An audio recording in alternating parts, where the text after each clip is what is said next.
بعد از چندین ماه خاموشی سلام.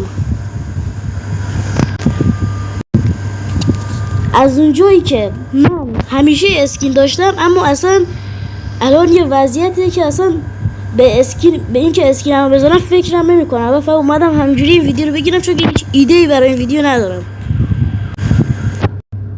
و بعد از چند ماه خاموشی اومدم فقط یه ویدیوی همینجوری بگیرم که حالا زیادم مهم نیست اصلا کجای مپ و چی و چون اصلا هیچی الان مهم نیست و اصلا اونقدرم حرفی ندارم و فقط این ویدیو رو همینجوری گذاشتم چون که من یه دونه نظرسنجی گذاشته بودم و گفته بودم ویدیو بذارم یا نه قبل از قطعی نت که بعدش نت قطع شد نه و بعد زبونم هم گرفت از دیگه گرفتم گفتم که ویدیو بذارم یا نه.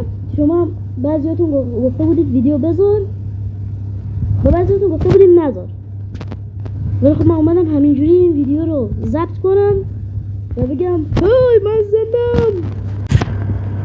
واقعا تنها راهی که میشه یکم آروم شد اینه که بگیری یه چند تا اندرمن بذاری روی آب و اینا همینجوری خفه بشن چون که ما در با این کار داریم یادی از زندگی خودمون میکنیم.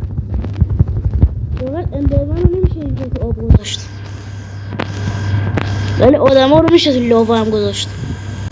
خب کسایی که کشور رو اداره میکنن زیاد خیلی هاشون کار درست نیستن، خیلی هاشون درسته که آدم صرفه اما آدم بودن خیلی حرفه اما خب اونا همون 3 تا حرف رو دارن. درسته میتونی مثل این ماهیه نشون بدی که هیچی نیست و قشنگ زندگی تو بکنی ولی در اصل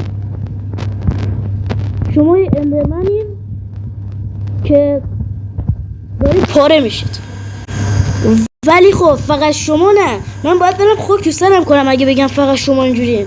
هممون، البته غیر از خیلیو که این مایه هنو فقط فکر نمی کنن که حالشون خوبه بلکه واقعا حالشون خوبه تو این وضعیت.